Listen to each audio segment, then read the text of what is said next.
ನೀವೆಲ್ಲರೂ ಯೋಧರು. ನೀವು ಮಧುಮೇಹ ಮತ್ತು ಮೂತ್ರಪಿಂಡ ಕಾಯಿಲೆ ಎಂಬ ಎರಡು ಸಂಕೀರ್ಣ ಸವಾಲುಗಳನ್ನು ಎದುರಿಸುತ್ತಿದ್ದೀರಿ. ರಕ್ತದೊತ್ತಡ, ಗ್ಲೂಕೋಸ್ ಮತ್ತು ಲ್ಯಾಬ್ ಸಂಖ್ಯೆಗಳ ಬಗ್ಗೆ ನಿಮಗೆ ತಿಳಿದಿದೆ. ಆದರೆ ಇಂದು, ನಿಮ್ಮಲ್ಲಿರುವ ಅತ್ಯಂತ ಶಕ್ತಿಶಾಲಿ, ವೈಯಕ್ತಿಕ ಪ್ರಿಸ್ಕ್ರಿಪ್ಷನ್ ಬಗ್ಗೆ ನಾನು ಮಾತನಾಡಲು ಬಯಸುತ್ತೇನೆ: ನಿಮ್ಮ ಆಹಾರ. ಆಹಾರವೇ ಔಷಧ.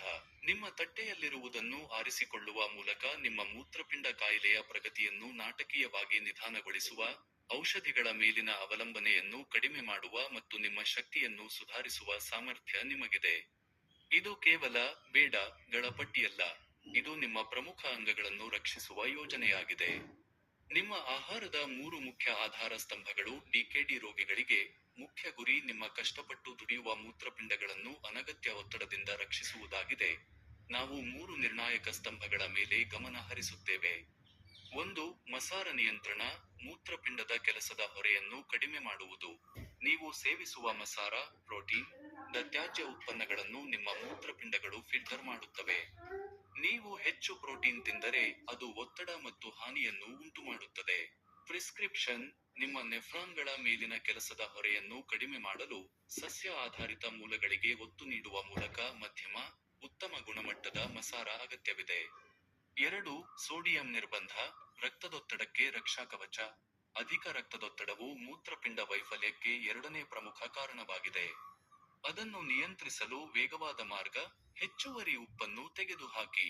ಪ್ರಿಸ್ಕ್ರಿಪ್ಷನ್: ನಾವು ದಿನಕ್ಕೆ 1500 ರಿಂದ 2000 ಮಿಲಿಗ್ರಾಂಗಳಿಗಿಂತ ಕಡಿಮೆ ಸೋಡಿಯಂ ಗುರಿ ಹೊಂದಿದ್ದೇವೆ. ಇದರರ್ಥ ಮನೆಯಲ್ಲಿ ಅಡುಗೆ ಮಾಡುವುದು, ಸಂಸ್ಕರಿಸಿದ ಆಹಾರಗಳು ಮತ್ತು ಡೆಲಿ ಮಾಂಸಗಳನ್ನು ತಪ್ಪಿಸುವುದು. 3. ಫಾಸ್ಫರಸ್ ಮತ್ತು ಪೊಟ್ಯಾಷಿಯಂ ಬಗ್ಗೆ ಎಚ್ಚರ: ಸಮತೋಲನ ಕಾಯ್ದುಕೊಳ್ಳುವುದು. ಮೂತ್ರಪಿಂಡದ ಕಾರ್ಯವು ಕಡಿಮೆಯಾದಂತೆ, ಈ ಖನಿಜಗಳನ್ನು ಹೊರಹಾಕಲು ನಿಮ್ಮ ದೇಹವು ಹೆಣಗಾಡುತ್ತದೆ.